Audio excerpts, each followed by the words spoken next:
one of the titles for the Pope that Seraphim likes to really focus on is what's said about Pope St. Leo the Great at the Council of Chalcedon, where he's called the Archbishop of the world, right? And this is something that, Eric, in your discussions with Ubi Petrus, this is something that a lot of Orthodox apologists like to focus on, is that what it means and for the Pope to have a kind of primacy in the church is something like, the kind of primacy that an archbishop has, right?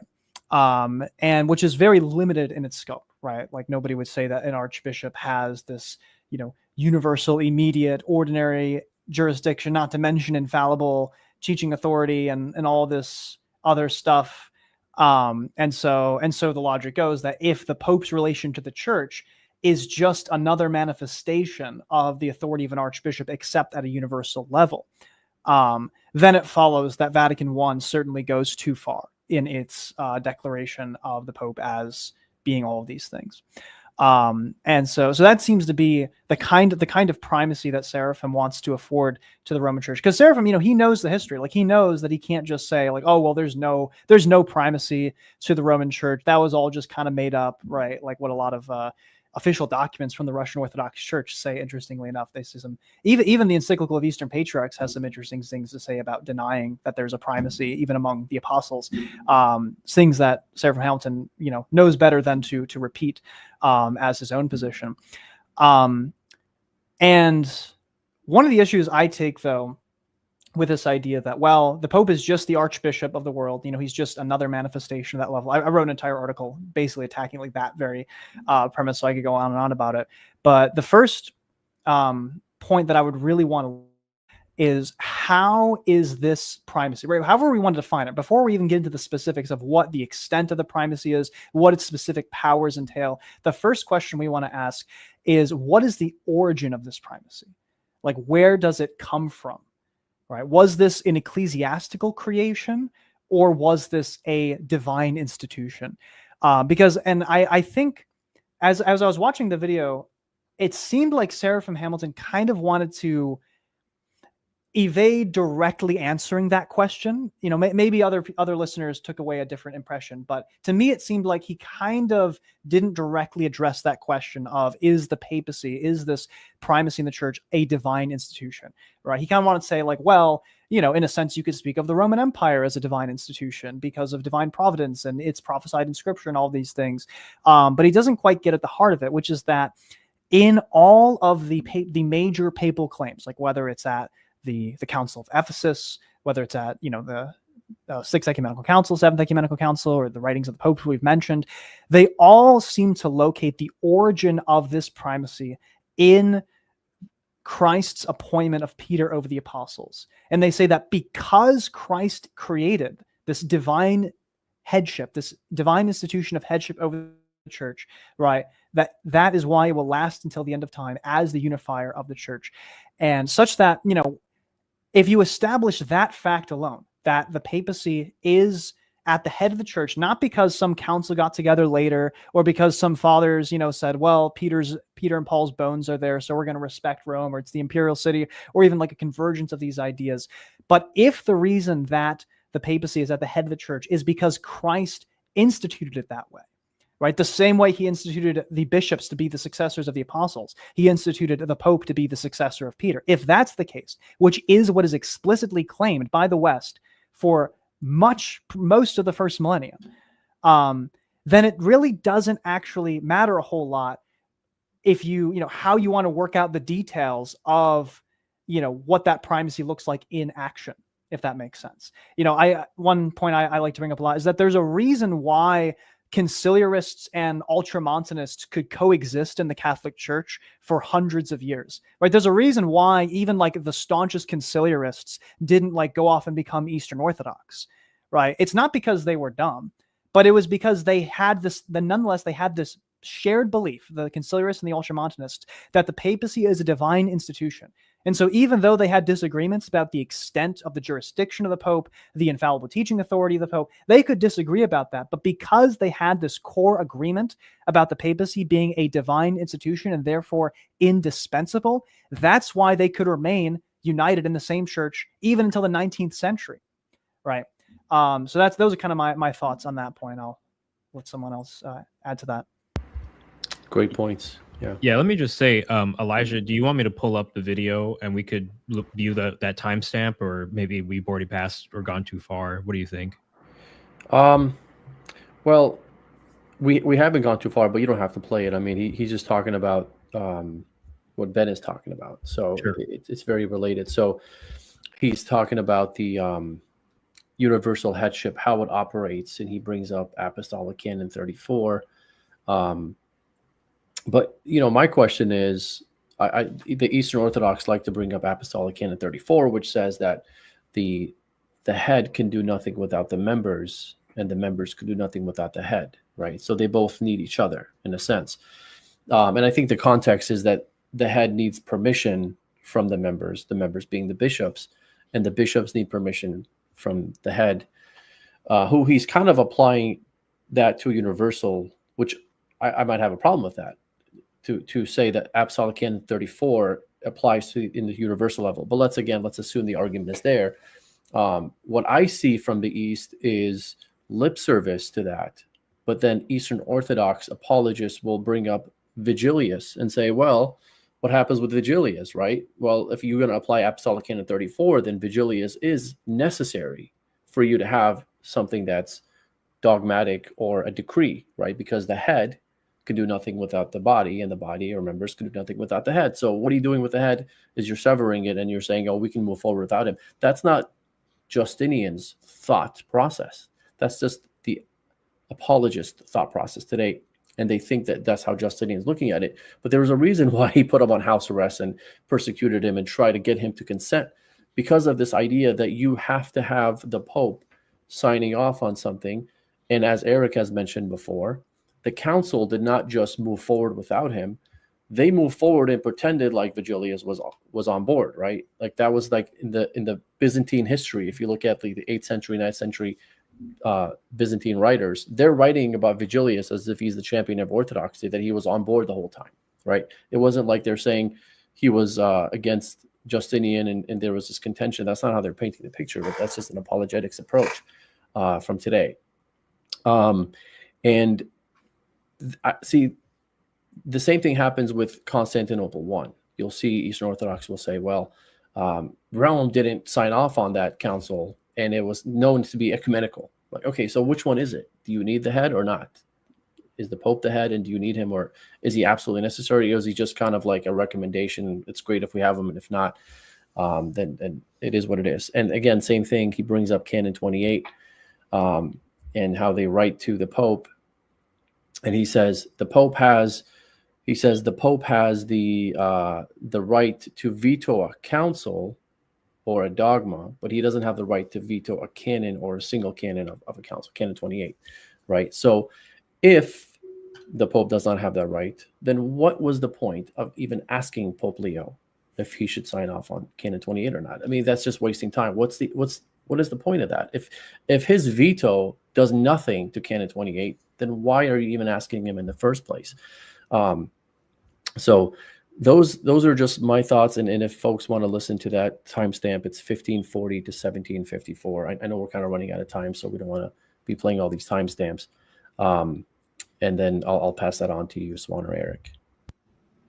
Yeah, I don't have anything to add here, Erick. I think, do you want to kind of close out this maybe, or do you just want to add anything? Well, I mean, I had a few slides on that had quotations from the first millennium, in addition to Orthodox scholars who made concessions, but I think it might take too much time.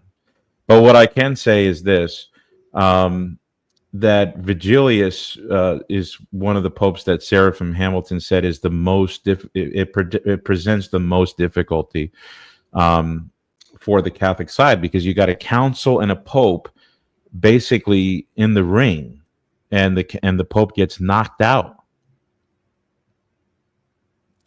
So it's, that's kind of that's the scenery, that's the trailer that the Orthodox put on display for everybody to hear. But it's actually not accurate, because first of all, the sections in the council that excommunicate Pope Vigilius end up being deleted from the final edition of the Acts. Secondly, when Pope Vigilius comes around to agreeing to the anathema of the 3 chapters, because that's what the whole question was about, he doesn't. What the Orthodox like to say, what the Protestants like to say, is that Vigilius repented on his knees, submitted to the council, said that Satan inspired him, and that he's just this returning penitent, eager to be forgiven and received by the church. Well, that's not what the scholarship shows. I mean, Father Richard Price is the one who translated so much the acts of this council and did much of the commentary. And he says, no, Vigilius actually comes around and takes over the question of the 3 chapters. He doesn't even recognize the authority of what the Greek bishops did in Constantinople. It's as if it's still a live question. So when he writes his letter to Eutychius of Constantinople and he writes his second constitution, it's like he's sort of like doing a whole ecumenical council of his own. And he never admits that he was a heretic. Not ever. Never admits that he was a heretic throughout the process. You know, some people say, oh, but he said he was wrong. He appealed to Augustine's, his retractations and this and that. But the nature of what he was admitting was being misled on historical facts, not on the question of Nestorian versus Chalcedonian Christology. For that matter, Vigilius was absolutely clear that he had been Ephesine and Chalcedonian from the beginning to the end.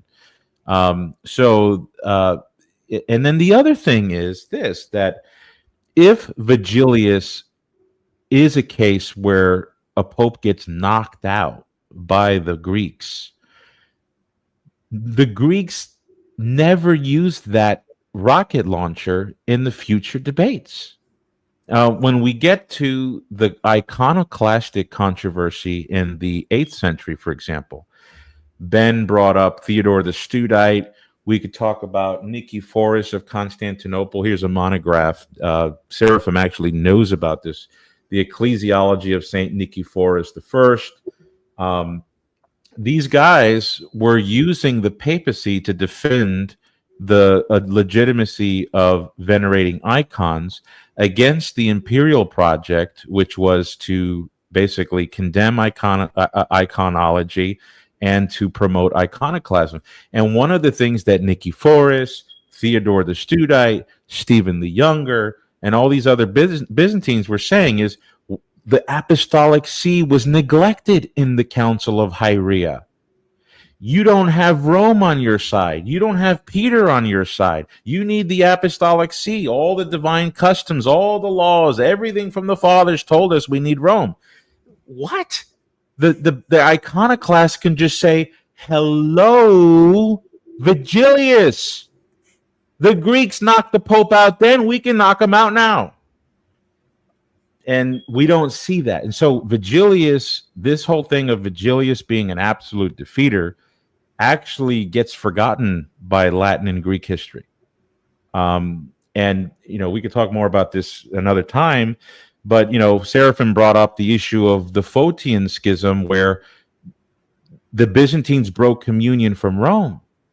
But we can't forget that Rome condemned people who said that anyone can judge Rome in Constantinople. That was the Council of 869, and nobody was required to recant that at all.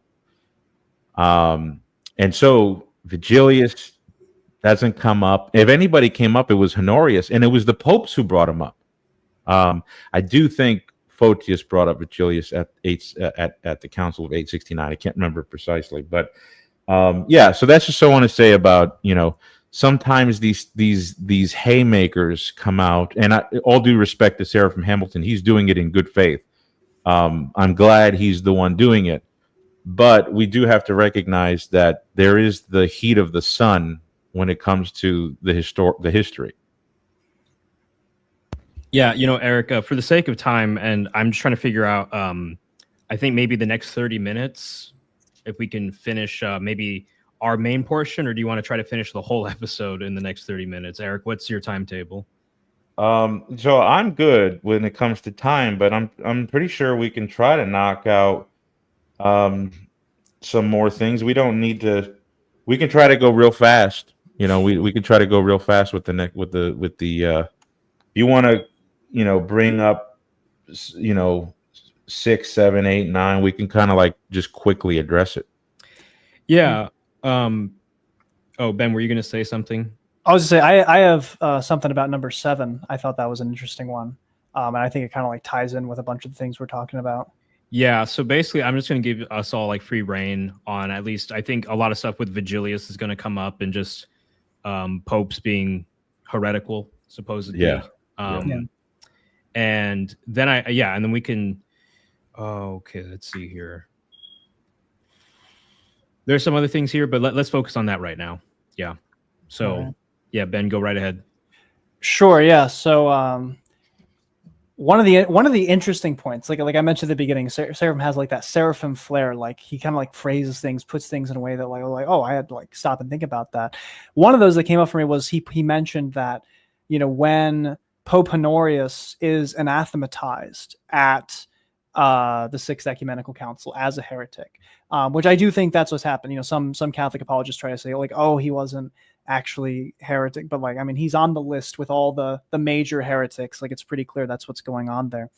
And this could be applied to the Vigilius situation as well. What he says is that nobody at the time thought of that as a theological conundrum. Right. Like if you were to do that, like, he points out, he gives the example, like if that were to happen in like, say 1500, somebody in ecumenical council, like calls even a dead Pope a heretic, that at least would have raised questions among theologians of like, is that even possible? Right. Like, whereas he says before the schism, right, a Pope gets, a council at least, apparently tries to judge Pope Vigilius. A council condemns Pope Honorius as a heretic, and nobody's really raising the ecclesiological question of like, is that even possible? Is that even a thing? More so the case in the case of Honorius. Obviously with Pope Vigilius, he did not think that was a thing. But I thought that was an interesting point. And of course he's using that in the context of the claim being made by St. Agatho at the Sixth Ecumenical Council, this claim to infallibility, right? He says, well, if the Council Fathers really did think that Agatho was claiming this level of infallibility and that all of his predecessors were free from heresy, if they really took him seriously, wouldn't there have been questions raised about a Pope being condemned as a heretic? I just think it's an interesting thing to bring up, because Seraphim kind of just leaves it at that and just uses that to suggest, he doesn't outright say this, but he uses that to suggest that, well, maybe that's just not what St. Agatho meant. Maybe that's just not really how the Council Fathers understood Agatho. Maybe the Eastern tradition really just didn't understand or accept this understanding of papal infallibility that's being put out by Pope St. Agatho. And essentially the sole basis for holding this position is just that nobody brought up the apparent conundrum. And the point that just immediately came to my mind is, just because nobody brings up the conundrum doesn't actually mean that there isn't one there, right? Like if you read the text of Pope St. Agatho's writings, like he makes some pretty strong claims. Like he doesn't just, use some flowery language about how Rome is like pristine and orthodox. Like he's giving you an interpretation of Luke 22. And he's saying when Jesus spoke to Peter and said, your faith shall not fail because of my prayer for you, what he was actually doing was ensuring that, the apostolic pontiffs of Rome would be free from heresy until the end of time. And he also uses this to explain why the Roman See has been free from heresy up until that point, right? That's the claim being made by Agatho. And so the fact that there is a condemnation of a pope as a heretic at the same council is a real conundrum, whether or not people at that point recognize it or not. And so the point that I'm just trying to make now is that understanding of papal infallibility was understood by the East, which you see in writers like St. Theodore the Studine, most explicitly in Theodore Abukura, who I think is a very interesting case. Eric, you just did a video on Theodore, which is an excellent presentation. People should watch that. But what Theodore does is he actually appeals to the same text, Luke 22, that Pope St. Agatho does. And he interprets it in the exact same way that Pope St. Agatho does, namely as referring to the personal infallibility of the faith of Peter and his successors in the Church of Rome. And so the question that would come to my mind is, where is, this Eastern Syrian theologian getting this idea from? Like, where's he even coming up with this stuff? It's clearly from, teachings like those coming out of St. Agatho. And so that clearly represents that's how the East understood these teachings, as affirming papal infallibility. And yet Theodore, he doesn't say, oh, but there's this conundrum with Pope Honorius, and so let me explain to you this conundrum that exists. No, he too seems to just ignore the fact that there's a conundrum, right? Obviously, the popes themselves, even after Agatho, will continue to profess this belief in the infallibility of the Roman See, and yet they don't address this conundrum. Eric, do you want to add to that?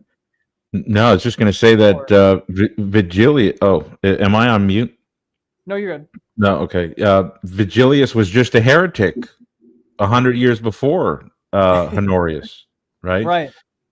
That, of course, that didn't make it into the record. I don't think. I don't even think Agatho took notice of that. But, yeah, he brings up the issue of flower language. That it's got to be flower language, because if they say that the See of Rome will never err to the end, and then we've got a heretical pope, it's obvious that they were just sort of, it's like when Mike Tyson entered into the ring years after his first loss with Buster Douglas. People were still saying, Tyson, you're unbeatable. There's this lively energy, and Seraphim was saying, well, this is the See of Peter. They didn't know that there was going to be a great schism in a few hundred years later. So they felt comfortable using this language, but that doesn't fit with his story about Vigilius, because the Vigilius episode, that's like a famous failure. So that doesn't make sense of the motivations as to why Agatho and all these other Greeks would talk about the indefectibility and the perpetual infallibility of Rome. And the other thing is, if it's flowery language, what in the world does the flowery language mean? If the language is saying that from this point to the end of time, Rome is the rock of the true faith. I mean, let's say it is a big flower. What does the big flower mean then? Because if it means, well, he's just really good, like Rome's just really good, then that means that it's basically just like any other see. It could pass or fail just like any other see, in which case it becomes a meaningless flowery language that really doesn't have any meaning. And so I think that's the worst option. I think that if you read the concrete claims, these claims are being made, and there are Orthodox scholars out there that refuse to write this off as flowery language. Even guys like Father Georgios Florovsky, his commentary on the Sixth Council, he's like, yeah, Agatho claims to be infallible here. And that comes from other Orthodox. I've heard Protestant scholars admit that. If we want to get some expert linguist in the Greek Byzantine culture, and you might be able to squeeze something poetic out. Suggestion. Or a suggestion, yeah. But I think we're stretching. We're going on a thin limb. Yeah. Does anyone want to add anything? Because I was thinking about going into just some specific points that Seraphim brought up, if Sure. that's all right. Yeah. So Seraphim brought up how can Rome be necessary and sufficient for an ecumenical council if Lateran 649 was not ecumenical? I think, Eric, you touched on that a little bit earlier, but there's that one. And then I guess I'll throw in a related one just, for the sake of time. How can the Seventh Council be considered ecumenical if Pope Hadrian I did not ratify it? 2-for-1 deal there. Yeah, I have a few thoughts on those. If Go ahead. that works. Yeah, with Lateran 649, I think that is an interesting case. But I would kind of like want to back up before getting into like that like specific cases of what about Lateran 649 and what about the Seventh Ecumenical Council. I would want to look at, okay, what are the theories of ecumenical councils that are being proposed? Like, what are the theories that we have on the table that we're actually comparing here? Because as far as I understand it, even according to Seraphim Hamilton, right, the definition of like an ecumenical council is when the head and the members, universally referring to Rome and the Eastern and the other, patriarchal sees, come together in council and universally agree on something. That's what makes an ecumenical council, right? That's Seraphim Hamilton's theory. So right off the bat, right, that would mean that if there is a council where Rome's assent is not present, then it's not an ecumenical council by everybody's standards, right? And the Catholic Church as well, right? It's not as if we have this belief. Eric, you used this imagery a long time ago that like the Pope can call three guys into his office and say, we've had an ecumenical council now that we've made this judgment, right? Like an ecumenical council actually means something in Catholic theology too. And it's a similar concept where you have the worldwide episcopate coming together, right, with head and members together, and they make this ruling. And that is what we call an ecumenical council. Now, in the case of Lateran 649, was it this universal synod where everybody comes together? I'm actually not too sure about the specifics with who was there. I know Jerusalem was represented there. I'm not sure if I'm not sure if every patriarchal see was represented there, but if not, then that would be why nobody considers an ecumenical council. And if it is, and if it was, then the fact that it's not considered an ecumenical council is a problem for everybody. So I don't really see where this line of reasoning exactly leads to. I would say for Catholics, we would say that the judgment of Pope St. Martin at Lateran 649 would fall in the realm of papal infallibility, right? He's issuing anathemas, teaching the faith.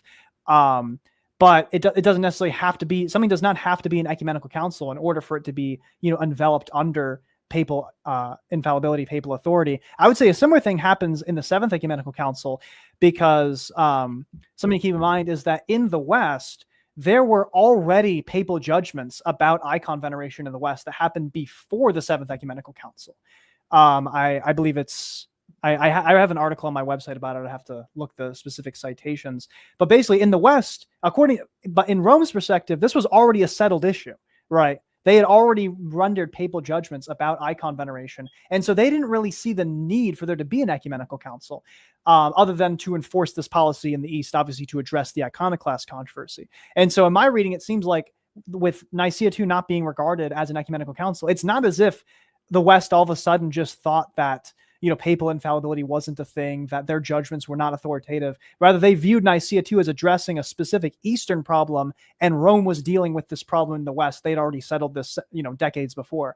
So I don't know if anyone wants to add anything to that, but those are kind of where my mind went on those points. Yeah. Elijah, did you have anything to say? That's actually exactly how I think about 649. You can go ahead, Eric. I'll add to you after that. But those are great points, Ben. Okay, well, I just want to, I really want to add this, because Seraphim said, where in the first millennium do we see anybody saying, let's get Rome to resolve a theological conflict? And it was amazing, because that is precisely what we see in Lateran 649. Maximus the Confessor, Sophronius of Jerusalem, his main archbishop or priest, I can't remember, Stephen of Dor, were all seeking out Rome's decree on the issue of monothelitism.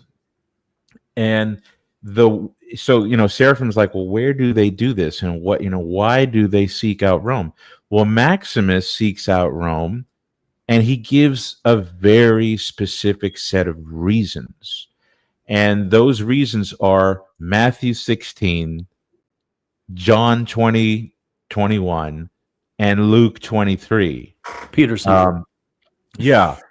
Basically, that God in the flesh made certain promises to the universal church, yes, but in a unique way, funneled down to the Roman church, which he says presides over the world like the sun.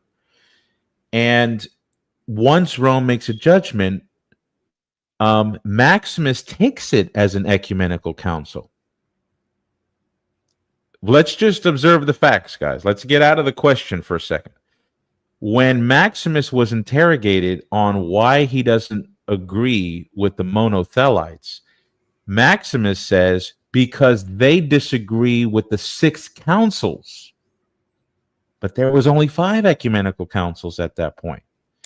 So that means that according to Seraphim Hamilton's own query, where do we see anybody in the first millennium seeking out a definitive judgment from Rome? We have it in the life and the career of Maximus himself. And he gives the reasons for why. And what's interesting is that, Ben made some good points about the conundrum of heretical Rome versus the promises that are claimed in the papal claims. Maximus also is an example of this conundrum, because when Maximus was captured in the East and he was poked and prodded and interrogated, eventually they came to him and said, even Rome agrees with the monothelites. What are you going to do now, Maximus? And the Orthodox love this situation, because Maximus says, even if the whole world were to be monothelite, I will not be monothelite, right? So they put a period there. But they don't read some of the letters that Maximus wrote to his disciples. And one of those letters, there's an addition that's is a coda that's added at the end of the line by an Anastasius, one of Maximus's disciples, which says, we need to inquire over what's happening in Rome to see if the promises of Jesus are verified. Why would they say that? That sounds like they recognize the conundrum to me. In any case, Lateran 649 was a Roman synod. There was just Italian bishops. There was Sophronius's representative, Stephen of Dor, but Sophronius had died already. There was no Patriarch of Jerusalem. That was the whole reason why Stephen of Dor went to this Lateran synod, Roman synod. This is held in Rome. Is that the East was vacant?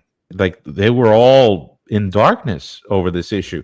So it was basically just an Italian synod. And Rome did take it as a definitive judgment. Yes, Pope Martin did ratify it as a universal judgment, not as an ecumenical council. That's why when the 6th ecumenical council is called, right? Because the Orthodox are going to say, Lateran 649, we still needed 681, right? Well, when 681 was convened, Rome had no interest. Like, it wasn't an interest for Rome. It was only because Emperor Constantine IV said, we need to get a mop and clean up the entire East with this monothelite problem. So we need to reach out to the successor of Peter. So Rome didn't say, hey guys, we only have half the ecumeny agreeing with diothelitism. We need the other half to agree to make this ecumenical. No, Rome said, Agatho's letter, and basically said, look, we already decided upon this issue. It's y'all's job to agree with it. So Lateran Council actually does have infallible value. And Agatho made that pretty clear in his letter. But he never ratified it as an ecumenical council. There's no evidence of that. Yeah, Eric, do you want to touch on just the question of Nicaea II real quick? Oh, yeah, Nicaea II. Yeah. It's interesting because Ben brought up a really good point that the veneration of images, that was something that was basically settled in Rome by Gregory II. I mean, way back in the 700s, like in the early 700s. So the Council of Nicaea II, Pope Hadrian, his concerns at the time were not so much the images, right? it was getting back the money from the tithes from the jurisdiction of Rome's churches in southern Italy, I think Calabria, Sicily, and then also in the like Illyrian Peninsula. Emperor Leo III, the Isaurian, confiscated that from Rome and illegally put it into the hands of the Patriarch of Constantinople. So Hadrian said, look, you guys are good on images. I've written a whole defense on that from head to toe from the fathers, but you got to the emperor's got to give us back the jurisdiction over southern Italy and the Illyrian churches, right? Oh, the Orthodox say if the Pope had universal jurisdiction, then why is he asking the okay? The reason why is because the Pope doesn't have an army to take out the military that is defending what the emperor did in southern Italy and in the Illyrian churches, right? He's trying to do this in a way that conforms to the peace of Christ. So Hadrian said, I will ratify this council as ecumenical as soon as I get all those territories back. But the Byzantines, the emperor, for whatever reason, they didn't give Rome back those territories. So Rome actually only supported the doctrinal aspect of that council, did not ratify it as ecumenical. It's interesting, Seraphim Hamilton said that the East saw it as ecumenical. That's not true. A lot of the people in the East were iconoclasts, number one, so they didn't accept it. But even those that were iconodules, like Theodore the Studite, we have a statement in his writings where he denies the ecumenicity of the council because Rome did not ratify. That also comes up in the book, The Ecclesiology of Nicephorus. You could also get it in this Oxford monograph called the Patriarch of Nicephorus on the image controversy. I'll give it to you later on a link. Maybe you could put it in the show notes. But Theodore the Studite actually had to contend with this claim that Rome didn't ratify. He says, okay, maybe Rome didn't ratify it. Maybe it's not ecumenical. You know what Theodore the Studite said? He said, it doesn't matter if it's not ecumenical. You know why? Because we rest our certainty on the promises of Jesus Christ given to St. Peter and his successor, who has written a letter to defend the veneration of images. So even when the iconoclasts were able to tee off on this fact that Rome did not ratify Nicaea II, you have an iconodule saint in the Orthodox Church saying, okay, maybe that's true. We still are certain about the veneration of images because of this divine promise. Not a time to bring up flowery language. This is a time to bring up a settled, certain fact. Of course, we have some ambiguity there because later on, Theodore does refer to Nicaea II as ecumenical. And I bring this issue up in my book on the papacy. But so there you have it. Rome did not ratify it until the 9th century, like 869, I believe. Yeah. So it took a long time for Rome to actually start numbering it. But those two letters from Hadrian defending the veneration of images, those were going all over the place in the Greek language. Everybody just thought that Rome had ratified it pretty much.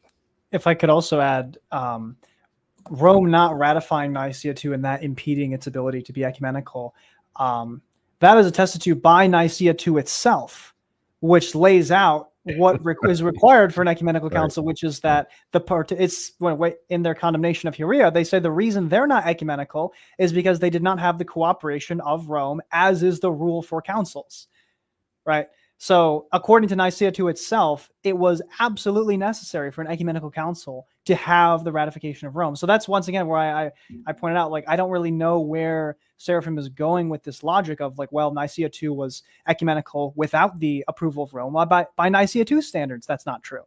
So that's just something I wanted to point out. Yeah, and speaking of the necessity of Rome, I think Elijah, right before he leaves, he can just really knock out of the park, answering the question of when anyone in the first millennium was looking for a pope to definitively settle a doctrinal matter, which was a question that Seraphim had raised. So, Elijah, the floor is yours. Yeah, the question is, who in the first millennium was looking for a pope to definitively settle a doctrinal matter? Well, I don't know. St. Cyril and Nestorius went to Pope Celestine to settle a doctrinal problem on the Mother of God. You have Flavian who wrote to Pope Leo.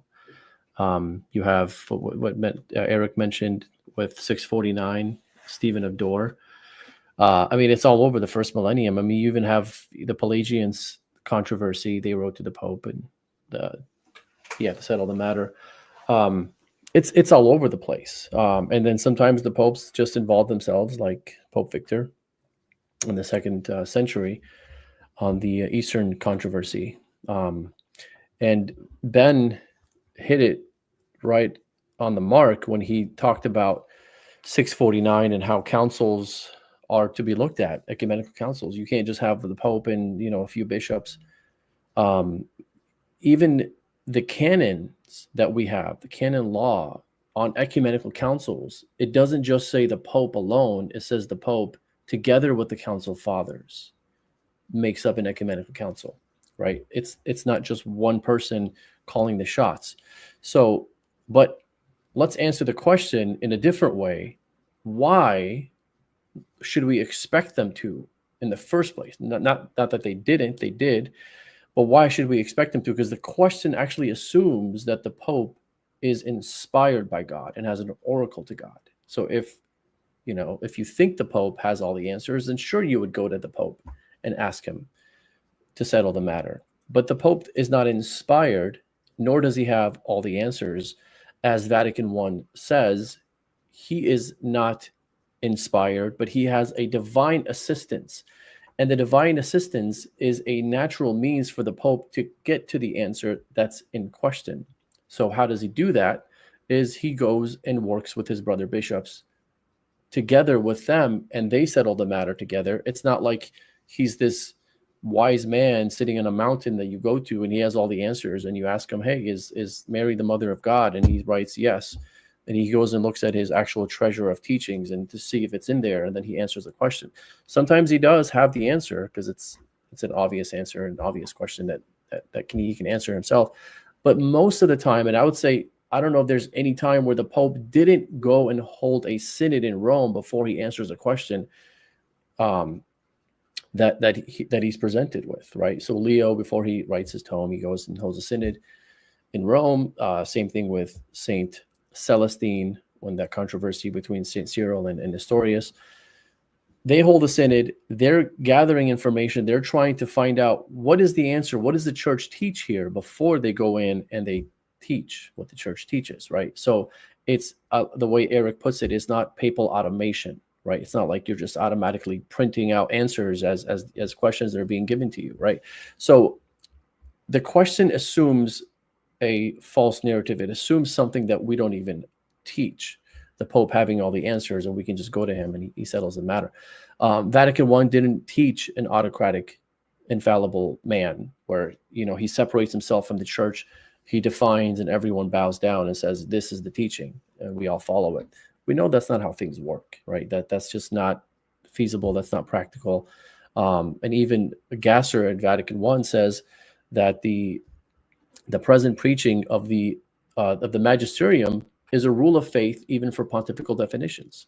So there is a rule of faith that the Pope follows as far as like, what is the deposit of faith? What do we teach? What have we always taught? That is what he has to work with. What's in scripture and tradition. He can't go outside of that, right?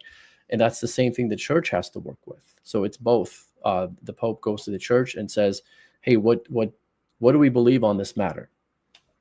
And the church answers, that's the consent of the church. And the Pope answers, and that's the consent of the Pope. And that's where we have the headed members working together. So I want to contextualize what a lot of Eastern Orthodox like to emphasize as far as the Pope being this lone ranger, this alone person who can just, pump his chest and be this Rambo Pope.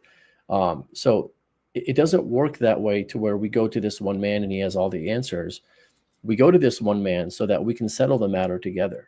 That's how it starts. The process starts that way. The last two Marian dogmas that were declared, the Pope didn't just lock himself in a room. He asked the question to the bishops whether they believe this teaching about the Immaculate Conception and the Assumption in their diocese. And when the popes received the answers from the bishops, they made known the mind of the church. Now, in these matters, with the controversies that we're talking about, the church has not settled the matter because it's a split matter. So there's a split in the church. The East have defected, right? Have gone in the heretical sense. And in 649, you have the West, as you guys were talking about, that held things down. So when folks ask at 1054, how could the Pope act in opposition to the bishops? Well, he's not acting in opposition to the bishops. He's acting in opposition to the Eastern bishops, who were just happened to be wrong at the time, the same way they were wrong in 649. So if the Pope needed the Eastern bishops in order for him to have a decree that's authoritative and infallible in 649, then the church would be in shipwreck. There would be calamities there, because then he wouldn't be able to settle the matter if he's missing the East, right? But he's not missing the East in the sense that now he's missing half the church. The church is the bishops in communion with the Bishop of Rome. That's how you know where the church is. So if you're not in communion with the Bishop of Rome, you're no longer part of the church. You don't even count anymore, right? The church is now in 649 the Western church. That's where the truth is. That's where we have the right teaching, right? It's the Pope and the bishops in the West.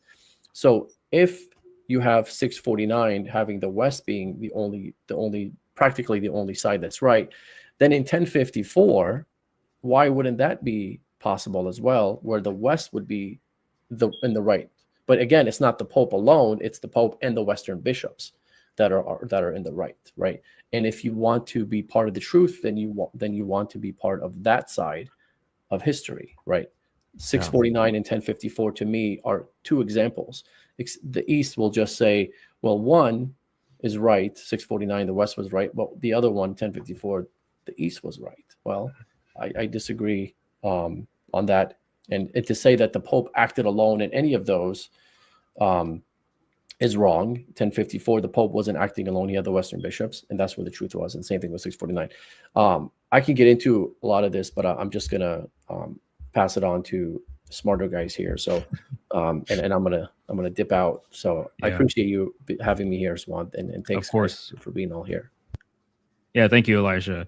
You know, I've always told people that, like, when I try to explain the papacy, I think the best way to kind of conceptualize it is as if, like, quite literally, like, let's say we're a family, and you know, dad leaves home and leaves elder brother Erick in charge, right? And let's say, I don't know, let's say that I'm very articulate and I can charismatically persuade people to go with my decisions. But Erick could always put his foot down at a certain point and say, but I have the claim that dad left me in charge. And that's a distinct claim, because if I break away from that, then I broke away from the head of the family, the father. And so hence I'd be breaking myself from the communion of that family. But on top of that, Erick, if he's going to be a good big brother, he's not always going to use that claim and impose it singularly. He's going to try to work with Ben, myself, and Elijah, who has left the stream, but not the family. So, I mean, I just always saw that image of, like, the Pope as more of an elder brother left in charge by the father is a very helpful image. We use this type of, like, juridical, legal, precise language because, you know, we need to define our terms carefully. But the underlying reality of that is a family structure. Yeah. So I don't want the legal language to obscure, but it helps in clarifying that underlying structure. Yeah, I was reminded of your point, Suan. I was watching one of my favorite movies recently. It's called The Last Castle. I don't know if anybody's seen it here. It's with old Robert Redford. It's really good. And in that movie, it's about a prison that is basically gone corrupt. The leadership, the head of the prison, the colonel's corrupt, and the inmates are basically being they're enslaved. And a 3-star general ends up committing a crime, some stupid crime he was accused of, and he ends up becoming an inmate, and he helps the inmate basically wage a civil war against the prison leadership. And in that movie, the colonel that leads the prison, he's abusing his authority left and right, doing everything that the law book tells that he can do. But he lost everyone's trust. He lost everyone's appreciation. And so it shows that even the wisest people who are in charge are still they still understand that there's a wise way to lead, and that is always going to be with a way that makes the atmosphere comporting with human expectation of respect, right? Where it's not one person that does everything, but that there's a shared responsibility.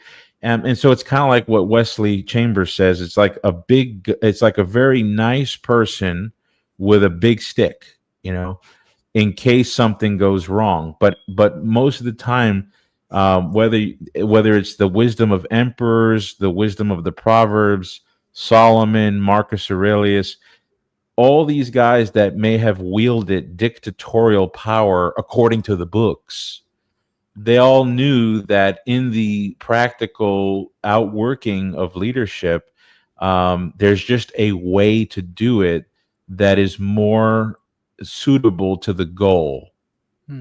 And absorbing everything because of a legal right is a short way to being assassinated. Yeah. Right. And it's a way to sin, right? Because then you Yeah. start Oh, yeah, disregarding yeah. the dignity of the other parties that are involved in the conversation. Yeah. Yeah. If it's overexerted, yeah. Yeah, if I could add something to that, one thing that just came to my mind was, our Lord's teaching on how to wield authority in his Right. church. Do not lord it over them as the Gentiles do. Like, if the papacy is part of the church as Christ established it, you would kind of expect to see that principle at least lived out ordinarily, right? Not saying that there's like this infallible promise that the popes are always going to be using their authority, in the best way possible, but you would at least expect that to be not out of the ordinary, that the popes are not going to be lording their authority over everybody at all times. But at most, there are times obviously where they do have to invoke their own authority. I mean, think about even Right. like the Apostle Paul, like how many of, Paul's letters he's saying like, I am the Apostle Paul, you have to listen to me. Like, there are times when the popes have to do that too. Like, I am the successor of Peter, you have to listen to me. And there's this kind of, like atmosphere, like going back to the days of the apostles, where like everybody hates the boss, and sometimes he has to assert his authority, but that's not the way things ordinarily should run. Right. So yeah. Didn't Paul say, should I bring a rod to the Corinthians? At one point, he's like, should I come with a rod, or should I come in, some sort of gentle way?